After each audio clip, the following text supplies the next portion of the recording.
La República se ha declarado el 14 de abril de 1931. El Comité Revolucionario se constituye en gobierno provisional. Esa misma noche, Alfonso XIII se exilia de España.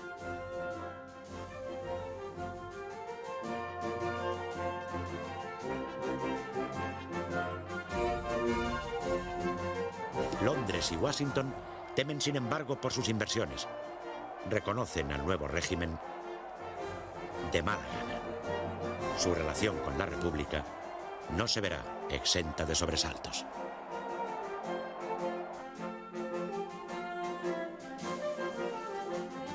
El gobierno provisional está compuesto por representantes de los partidos republicanos y del socialista. Poco después de formarse, convoca elecciones a Cortes Constituyentes que dan una amplia mayoría a esos mismos grupos. En diciembre de 1931, las Cortes aprobarán la Constitución de la República, que establece una democracia parlamentaria, introduce el principio de autonomía regional, la separación de la Iglesia y el Estado, el voto femenino e importantes derechos sociales para las clases trabajadoras.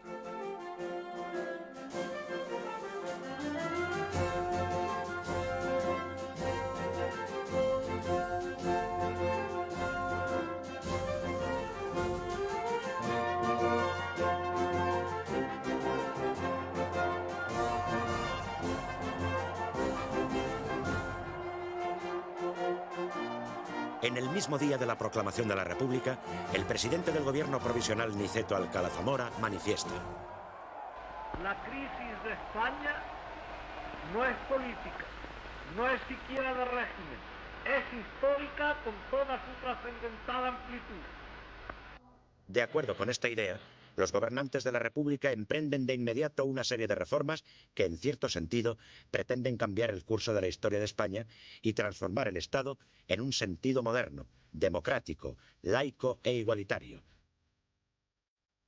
Sin embargo, extensos sectores de la sociedad española no se sentirán identificados con el nuevo régimen, aunque inicialmente tampoco les sean hostiles.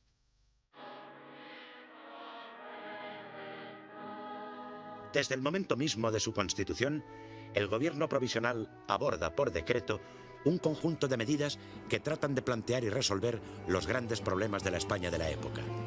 El problema social y muy particularmente el agrario.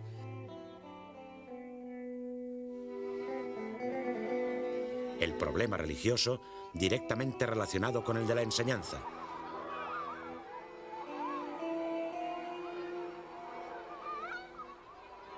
El problema militar y, finalmente, el autonómico.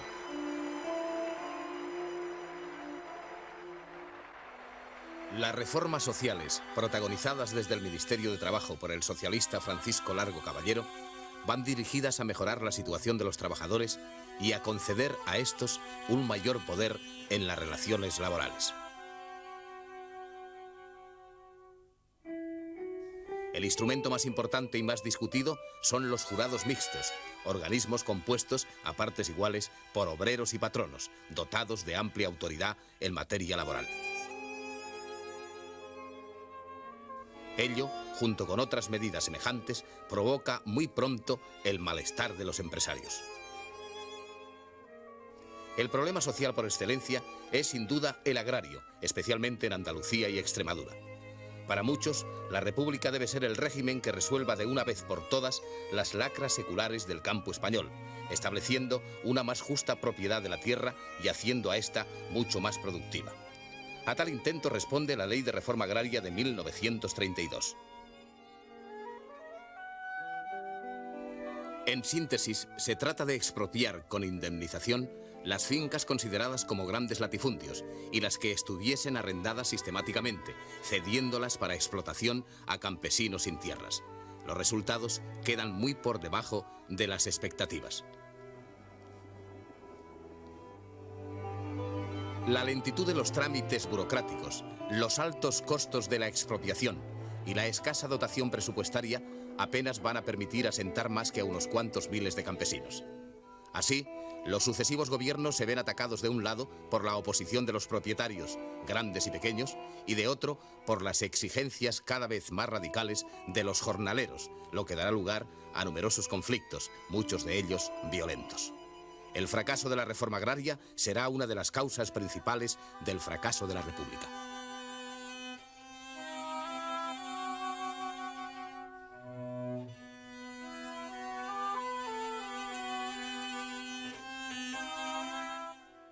Otro problema de gran trascendencia afecta a las relaciones con la Iglesia. La nueva legalidad establece el matrimonio civil y el divorcio.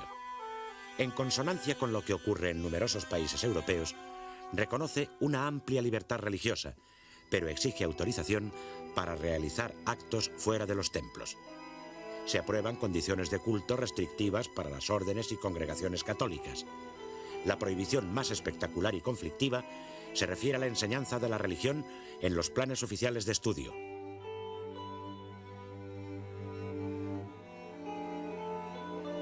La inquina anticlerical se ceba con la Compañía de Jesús, que es disuelta. Muchos de sus miembros se ven obligados a salir de España.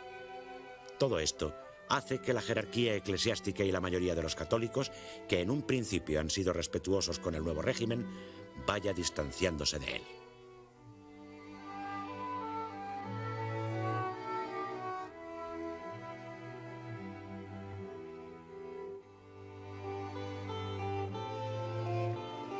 El anticlericalismo gubernamental refleja y excita a otro secular firmemente anclado en la sociedad española, cuyas manifestaciones se escapan de las manos a las autoridades de la República, a la que causan un perjuicio enorme. Cuando aún no ha transcurrido un mes desde el 14 de abril, en Madrid y en varias ciudades, son incendiados y saqueados numerosos edificios religiosos ante la pasividad del gobierno. Estos hechos y otros semejantes, que se repetirán varias veces a lo largo de la experiencia republicana, hacen crecer en extensión y en radicalismo la oposición católica y constituirán un factor de gran importancia en el proceso que desencadena la guerra civil.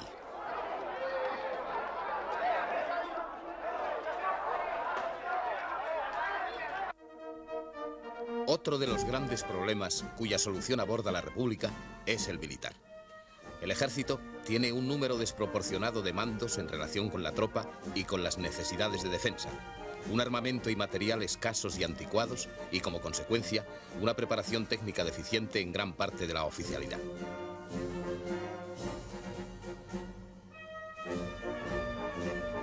Manuel Azaña, ministro de la Guerra, y tal vez la figura intelectual y política más destacada del republicanismo burgués, emprende la tarea de resolver el problema con una serie de decretos que posteriormente serán convalidados por las Cortes.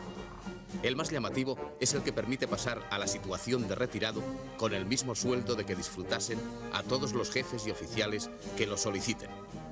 Con él se pretende eliminar el exceso de mandos y suscitar o aumentar en los que permanezcan en activo la adhesión a la República.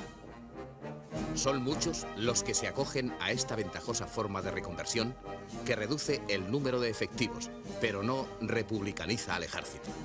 Otras medidas importantes tienden a disminuir la amplitud de la jurisdicción militar en beneficio de la civil, así como la supresión de la Academia General de Zaragoza, dirigida por el general Francisco Franco.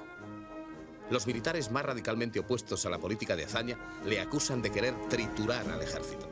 El ministro de la Guerra había utilizado esta expresión en un mitin al referirse al caciquismo y a las estructuras de poder heredadas de la monarquía. Pero no logra modificar la intención que se le atribuye y los oponentes a la República harán de la famosa trituración una de sus más eficaces banderas.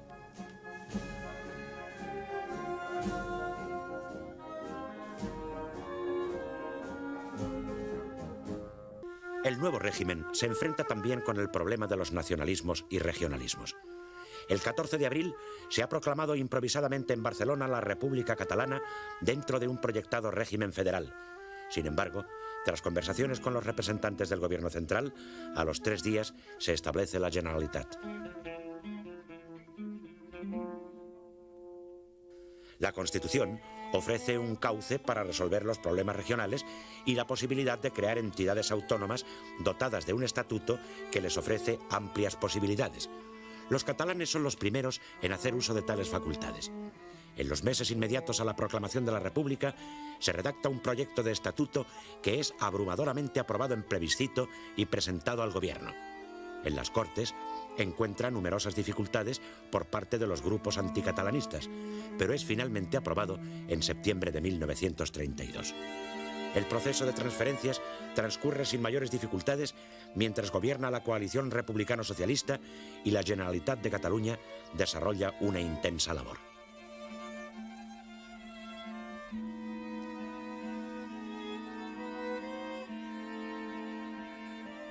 En el País Vasco la cuestión es mucho más compleja. Se destaca allí la fuerza importante del Partido Nacionalista Vasco, fundado en 1895 por Sabino Arana y cuyo lema es Dios y ley vieja. También persigue como objetivo la recuperación de las libertades de los territorios vascos que estima han sido perdidas durante las guerras y por las aboliciones del siglo XIX.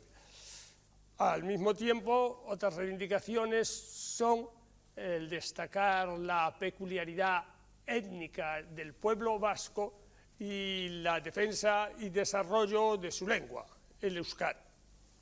Al alborear la República, no se puede decir que haya una fuerza hegemónica electoral en el País Vasco.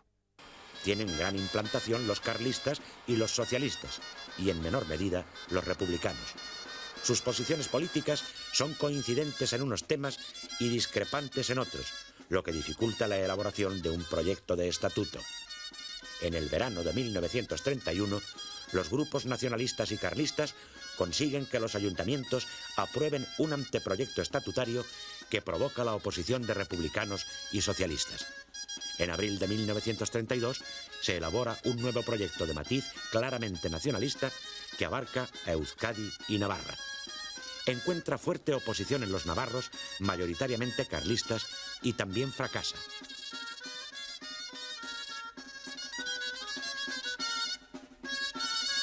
En 1933, un tercer proyecto, limitado a las 3 provincias vascas, es aprobado por los ayuntamientos y plebiscitado por los electores, aunque con una amplia abstención de los grupos no nacionalistas y de la provincia de Álava. En las Cortes encuentra la obstinada oposición de la derecha que impedirá su aprobación parlamentaria.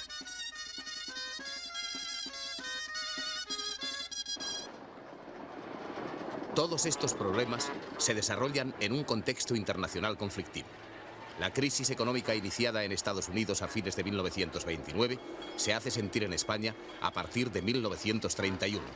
Y aunque su impacto no es muy fuerte, dado el relativo aislamiento de la economía española, provoca una seria disminución de las exportaciones y un significativo aumento del paro. En este contexto, los gobiernos norteamericano y británico contemplan con suspicacia, con recelo, a la joven República Española. El representante de Washington en Madrid, Irwin Laughlin, siempre exagerado, teme por las inversiones yanquis en España. Contempla a la joven República deslizándose hacia la izquierda, incluso proclive al comunismo. El embajador británico en Madrid, Sir George Graham, es sin embargo mucho más ecuánime. El hecho más destacado del contexto internacional es, sin embargo, el auge de los fascismos en Europa. En enero de 1933, el Partido Nacional Socialista Alemán gana las elecciones y Adolfo Hitler es nombrado canciller con el apoyo de las fuerzas conservadoras.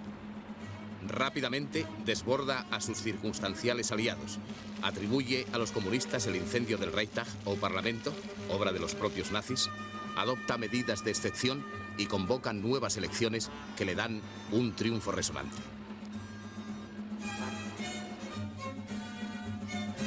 La nueva Cámara concede a Hitler plenos poderes para gobernar por decreto ley. Es el golpe de gracia de la democracia alemana y el comienzo de la dictadura nazi.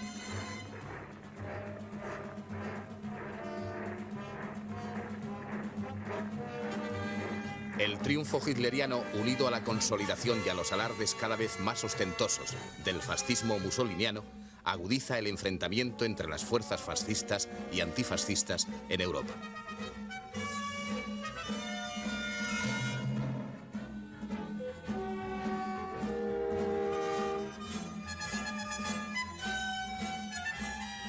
La evolución política española se ve profundamente afectada por este clima.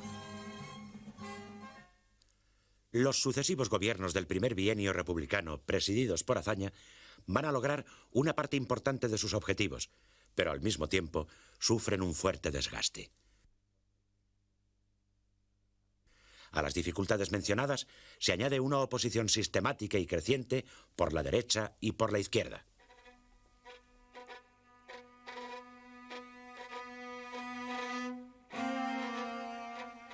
La derecha católica, con la inspiración y el respaldo del Vaticano, crea un partido que tiene como objetivo fundamental la defensa de los valores religiosos y de la organización eclesiástica.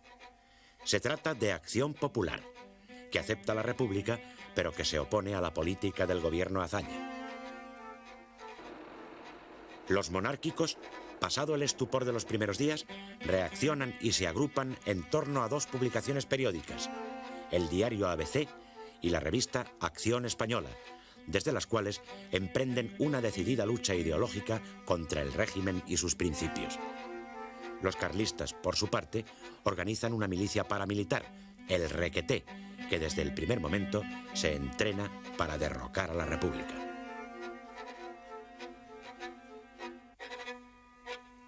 Otros grupos monárquicos, con importante participación de aristócratas y grandes de España, promueven un golpe militar en agosto de 1932. Lo capitanea el general José Sanjurjo, que se pronuncia en Sevilla.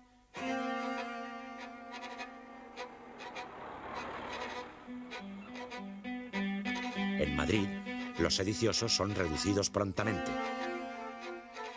La guarnición sevillana abandona a Sanjurjo, que es detenido en Huelva. Trasladado a Madrid, un consejo de guerra lo condena a muerte, pero es indultado por el presidente de la República, Alcalá Zamora, a instancias del gobierno. Se le confina en el penal del Dueso, mientras una parte de los conjurados son deportados al Sahara español.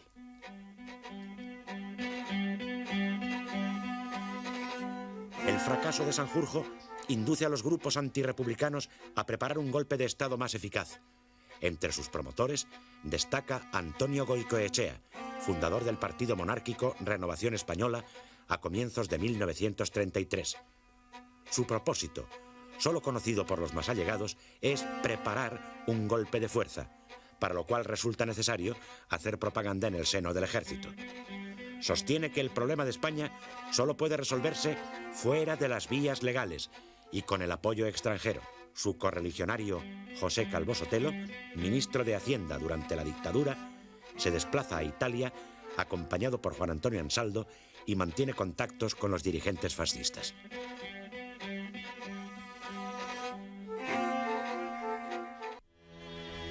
El gobierno de la República también es acosado por la izquierda, principalmente por los sindicatos anarcosindicalistas.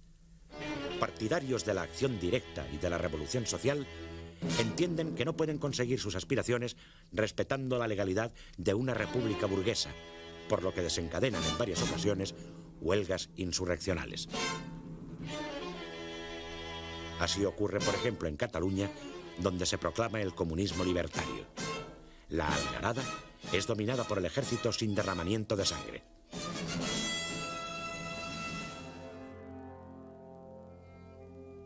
No ocurre lo mismo en el pueblo andaluz de Casas Viejas. El 11 de enero de 1933, un numeroso grupo de braceros cenetistas ataca el cuartel de la Guardia Civil. En su defensa mueren el sargento y un número. Refuerzos de la Benemérita y guardias de asalto ponen en fuga a los insurrectos, pero su dirigente, apodado Seis Dedos, se refugia en una choza con familiares y vecinos. Conminados a salir por el jefe de la fuerza, capitán Rojas de la Guardia de Asalto, se niegan, por lo que se ordena incendiar el refugio. 2 personas que intentan salir caen abatidas por los disparos. Los restantes mueren calcinados y varios detenidos más son pasados por las armas. La tragedia causa estupor en la opinión pública y desconcierta al gobierno. La derecha culpa al propio Azaña de lo sucedido e intenta derribarlo en el Parlamento. La izquierda proletaria se aleja cada vez más de una república que la Constitución define como de trabajadores de toda clase y cuyas fuerzas del orden reprimen de tal suerte a los campesinos. Casas Viejas es mortal para el gabinete Azaña, que cae meses más tarde. Mientras el gobierno republicano socialista se desgasta, la derecha legalista convierte Acción Popular en un potente partido de masas, bajo la advocación de la religión, la familia, el orden y la propiedad. Este partido aglutina a una gran masa de afiliados y simpatizantes de muy diversa procedencia social, unidos sobre todo en la defensa de los valores católicos tradicionales. El líder indiscutido es José María Gil Robles, catedrático de la Universidad de Salamanca. Promueve la creación de un frente de derechas contra lo que él considera como marxismo y orienta sus esfuerzos a forjar una gran coalición capaz de derrotar en las urnas al gobierno de Azaña. Esta coalición surge en marzo de 1933 con la formación de la CEDA, Confederación Española de Derechas Autónomas, cuyo objetivo estriba, según su programa, en la revisión constitucional implacable, especialmente en materia de religión y de enseñanza, y en el concepto social anticolectivista y antimarxista. La CEDA es un grupo heterogéneo en el que, junto a verdaderos democristianos que controlan el aparato, coexisten hombres de extrema derecha que progresivamente se inclinan hacia la tentación fascista.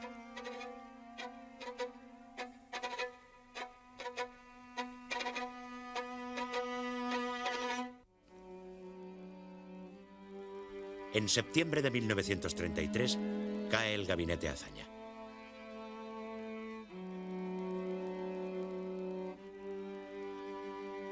Dos meses más tarde se celebran elecciones generales en las que las derechas obtienen un gran triunfo.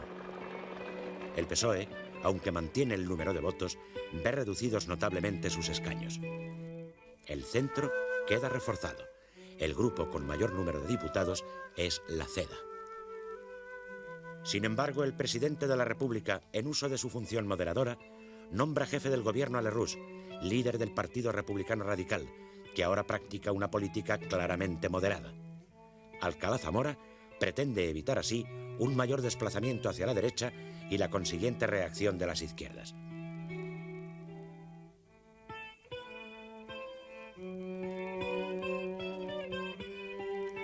La situación política da un giro importante. Los sucesivos gobiernos revisan en sentido conservador las reformas anteriores, las suspenden o las anulan. Los patronos, en muchos casos, rebajan los salarios y reducen las mejoras conseguidas por los trabajadores en el bienio precedente. Esto provoca nuevos conflictos sociales. La derecha diversifica y consolida sus organizaciones. En vísperas de los comicios se funda Falange Española.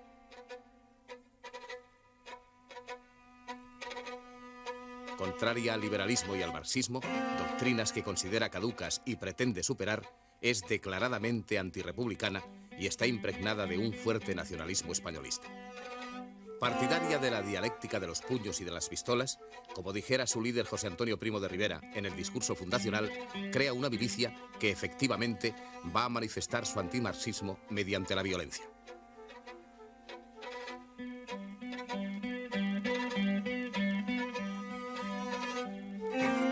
Pero inicialmente, Falange es un grupo minoritario y poco significativo. Más influyentes son los hombres de Renovación Española, que unidos a los tradicionalistas, intensifican sus acciones contra el régimen.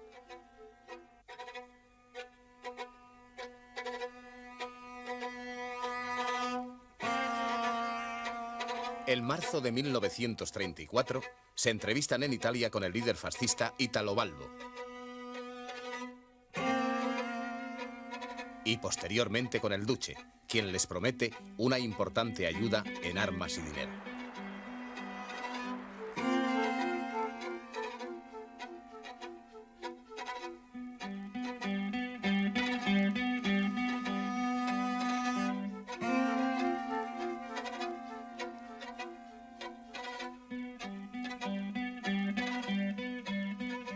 Por su parte, las juventudes de Acción Popular crecen en afiliados, capacidad organizativa y radicalismo. El mismo mes de marzo de 1934 realizan una gran concentración en el Escorial, donde aclaman a Gil Robles a los gritos de jefe, jefe, jefe, de claras resonancias fascistas, y se declaran autoritarias, antidemócratas y antiparlamentarias.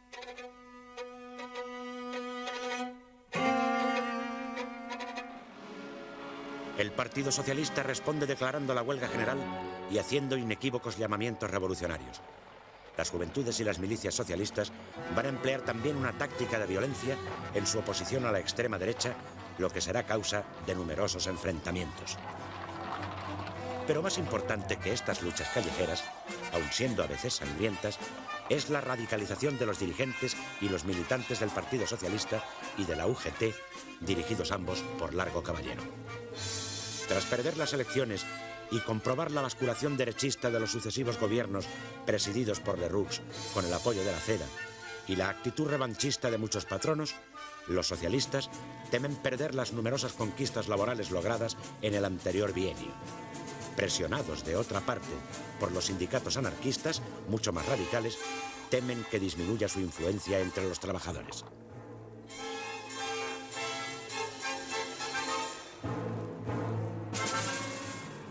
El ascenso del fascismo en Alemania y Austria, donde el canciller Dollfuss reprime duramente una insurrección obrera, aumenta los temores.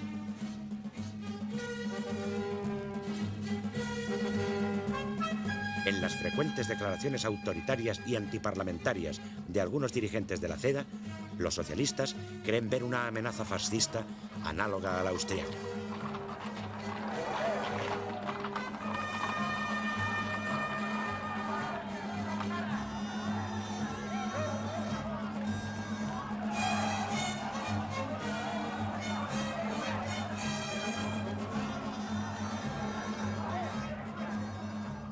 Y así, desde 1933, la dirección del PSOE se manifiesta cada día más decidida a tomar el poder por la fuerza, rompiendo la legalidad republicana y a cambiar la política moderada que hasta entonces venía practicando por otra claramente revolucionaria. El diario El Socialista, órgano oficial del partido, expresa en 1934 la actitud de muchos dirigentes y militantes cuando afirma: la República está perdida, tiene el daño en el tuétano, se muere de enfermedad contagiosa. ¿Qué decir? ¿Qué hacer? Nosotros decimos esto, que se muera, y hacemos esto otro, prepararnos para la nueva conquista. El nuevo embajador norteamericano, Claude Bowers, informa a Washington de que Largo Caballero es prácticamente comunista. En su actitud, los socialistas no están solos. Como en ocasiones anteriores, buscan la colaboración de los republicanos de izquierda y de los catalanistas. Aunque sus motivaciones y su actuación sean muy distintas, todos protagonizarán los acontecimientos conocidos como Revolución de Octubre, uno de los hechos más graves y de mayor trascendencia de toda la República. El motivo aducido por los revolucionarios es la entrada de la CEDA en el gobierno formado por Lerroux el 4 de octubre de 1934. Los partidos republicanos de izquierda afirman públicamente que rompen toda solidaridad con las instituciones actuales del régimen, aduciendo que este ha sido desleal a sí mismo y traidor a los postulados y principios del 14 de abril, o que se ha entregado el gobierno de la República a sus enemigos. Las ejecutivas del PSOE y de la UGT cursan a toda España la orden de huelga general revolucionaria, que es seguida con distinta intensidad según los lugares.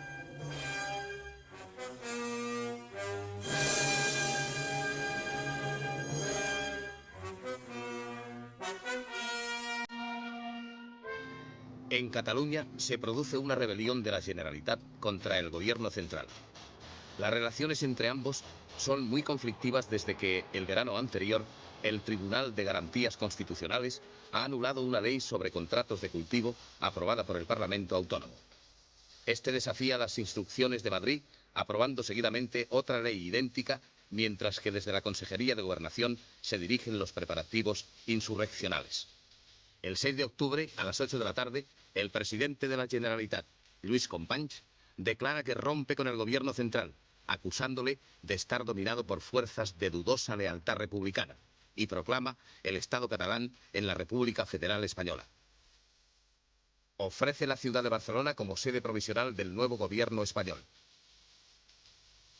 Mientras tanto, grupos de nacionalistas radicales y de la minoritaria Alianza Obrera exigen la inmediata proclamación de la República Catalana.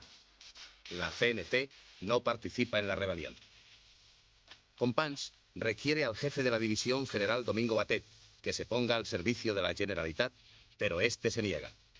Batet, militar catalán liberal y republicano, mantiene su fidelidad al gobierno central y declara el estado de guerra. Se lucha en algunos puntos de la ciudad durante la noche. Las tropas llegan al Palacio de la Generalitat y a las 6 de la mañana, Companys comunica telefónicamente su rendición. El gobierno suspende el Estatuto de Cataluña y ordena centenares de detenciones. Las 10 horas de rebelión catalana han costado 46 muertos y 117 heridos. Pero donde la insurrección alcanza su mayor intensidad es en Asturias. Las organizaciones proletarias, unificadas en la Alianza Obrera, se lanzan a una auténtica rebelión armada. Asaltan las casas cuartel de la Guardia Civil, se apoderan de la cuenca minera, crean comités revolucionarios y ocupan las fábricas de armas. Entre sus actos de violencia son especialmente llamativos los realizados en la Catedral de Oviedo, el incendio de la biblioteca de la universidad y la apertura violenta de las cajas del Banco de España. Al mismo tiempo, establecen un poder obrero que en algunos casos decreta el comunismo y crea una administración rudimentaria. El gobierno utiliza al ejército para reprimir la revolución. El ministro de la Guerra, el republicano radical Diego Hidalgo, llama al general Francisco Franco para que, sin cargo oficial alguno, dirija desde Madrid las operaciones.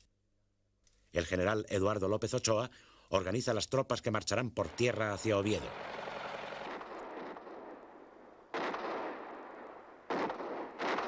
Fuerzas de la Legión acuden por mar desde Marruecos. El día 8 es tomado Avilés.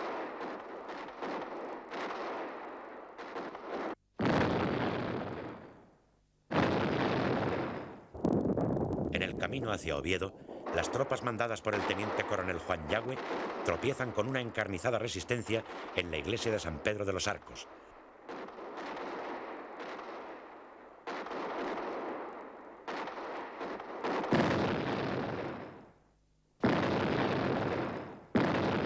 Donde muere, empuñando una ametralladora, la joven comunista Aída Lafuente, de 18 años. Pronto será mitificada como heroína de las luchas proletarias. El 19 se liquidan los últimos focos revolucionarios. López Ochoa, republicano y masón, gestiona la rendición de los insurgentes para evitar mayor derramamiento de sangre.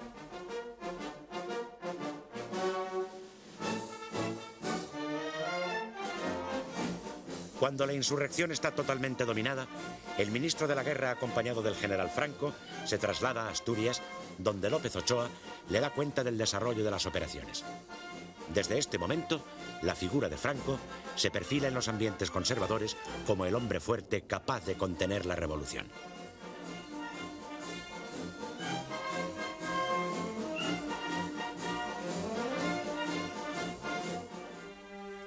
El balance de víctimas es trágico. 1000 muertos y 2000 heridos entre los paisanos. 300 muertos y 900 heridos entre la fuerza pública, causados no solo en los combates, sino también en la represión espontánea y criminal realizada por miembros de uno y otro bando. Resulta especialmente llamativo el asesinato del periodista Luis Sirval, quien ha denunciado las brutalidades y excesos de la Legión en Asturias.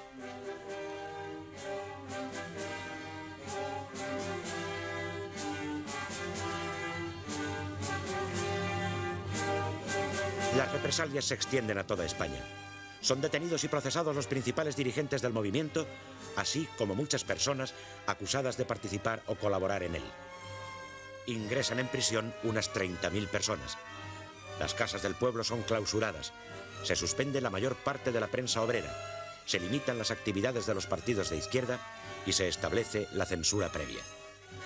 Si la acción de los revolucionarios encona los ánimos y suscita los odios de numerosos derechistas, la represión gubernamental provoca un efecto similar en la izquierda. Cuando el presidente de la República, Aniceto Alcalá Zamora, recordando el caso del general Sanjurjo, consigue la conmutación de la pena de muerte de los militares condenados por haber actuado a las órdenes de la Generalitat de Cataluña, una ola de indignación se levanta en toda la derecha. Los sectores más extremistas, Falange y Renovación Española, piden abiertamente un cambio de régimen. La izquierda intenta justificar la Revolución de Octubre como defensa del auténtico espíritu republicano. En realidad, con su acción, ha contribuido a abrir una honda brecha en el seno de la sociedad española. La izquierda en general y el Partido Socialista en particular han sido quienes han promovido esta actuación. La derecha, al reprimirla de la manera como lo hace, también contribuye igualmente a ahondar esta brecha entre los españoles. Los moderados se encuentran ya rebasados por su izquierda y por su derecha, y en estas condiciones la reconciliación se hace muy difícil. A lo largo de 1935, los sucesivos gobiernos radicalcedistas acentúan su política derechizante, que tranquiliza a Londres y a Washington. Sobresale en este sentido José María Gil Robles, nuevo ministro de la Guerra, que trata de corregir los efectos de la ley Azaña y se rodea en el ministerio de generales adictos como Joaquín Fanjul, Manuel Godet y el propio Franco, nombrado jefe del Estado Mayor. Destaca por otra parte el ministro de Agricultura, también de la CEDA, Manuel Jiménez Fernández, quien intenta llevar a cabo una reforma agraria inspirada en los principios del cristianismo social. Encuentra fuerte oposición entre los diputados de su propio grupo y otros afines. Son tan célebres como significativas las palabras que le dirige un diputado tradicionalista cuando el ministro justifica su factura apelando a la doctrina pontificia. Si su señoría se propone apoderarse de nuestras tierras apoyándose en encíclicas, nos haremos cismáticos.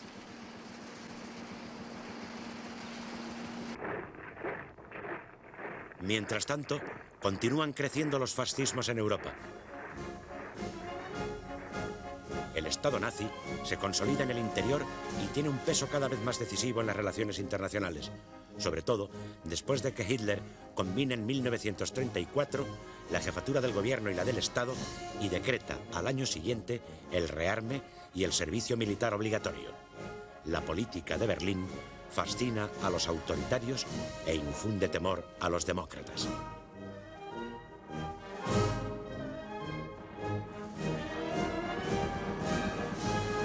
Las tropas de Mussolini invaden Abisinia en otoño de 1935.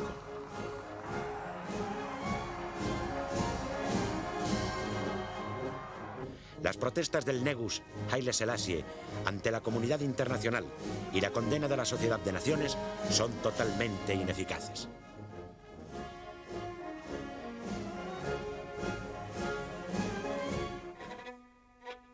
En España, desde junio de 1935, José Antonio Primo de Rivera comienza a recibir ayuda económica de los fascistas italianos. Por orden del yerno de Mussolini, Galeazzo Ciano, y a través de la embajada italiana en París, se le entregan 50.000 liras mensuales, cantidad equivalente a unos 4 millones de pesetas de 1986. No se informa del asunto a la embajada en Madrid.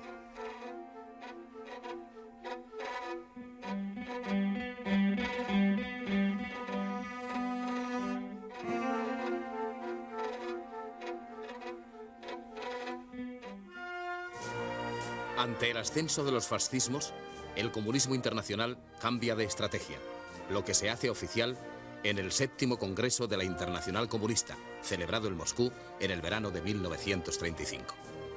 La alternativa ya no se presenta como hasta entonces entre dictadura del proletariado y democracia burguesa, sino entre fascismo y democracia. La política a seguir será el establecimiento de frentes populares, es decir, la alianza del proletariado con las clases medias, de los partidos socialistas y comunistas con los burgueses antifascistas frente al enemigo común. La tarea de los comunistas no será por el momento hacer la revolución, sino frenar al fascismo. La nueva estrategia va a aplicarse en varios países, entre ellos España.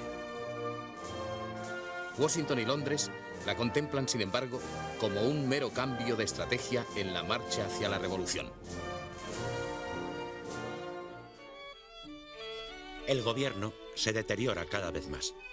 Los radicales, que han sufrido varias escisiones, quedan totalmente desprestigiados cuando se descubren escándalos económicos en los que están envueltos destacados personajes del partido.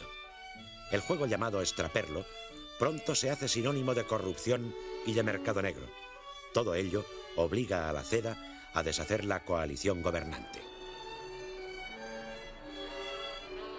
En diciembre de 1935 se produce la crisis. Al presidente de la República le repugna conceder la jefatura del gobierno a quien no ha votado la Constitución, por lo que rechaza las presiones para nombrar a Gil Robles.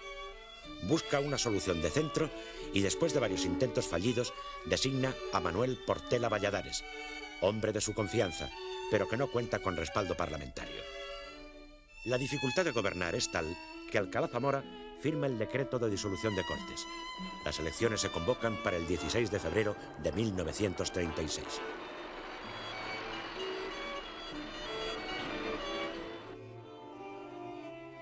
La izquierda se ha rehecho considerablemente, como demuestra el mitin de Azaña en el Campo de Comillas, cerca de Madrid.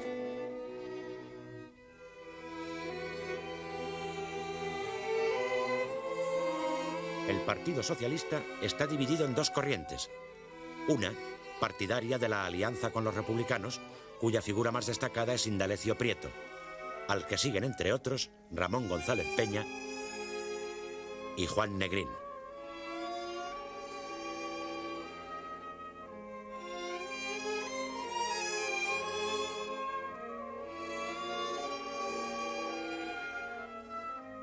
La otra, que acepta esta alianza para liberar a los presos, pero que pretende superar la República burguesa, es la dirigida por Francisco Largo Caballero.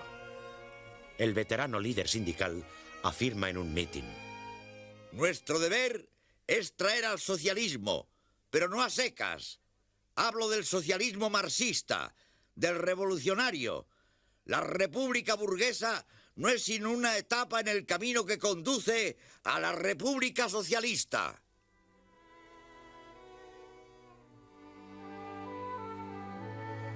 La idea del Frente Popular se abre rápidamente paso entre la izquierda.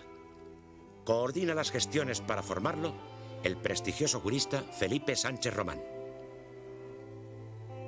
El 15 de enero se hace público el programa: amnistía para los presos políticos y represaliados de octubre y restablecimiento de la legislación del primer bienio, particularmente del Estatuto de Cataluña y de la reforma agraria.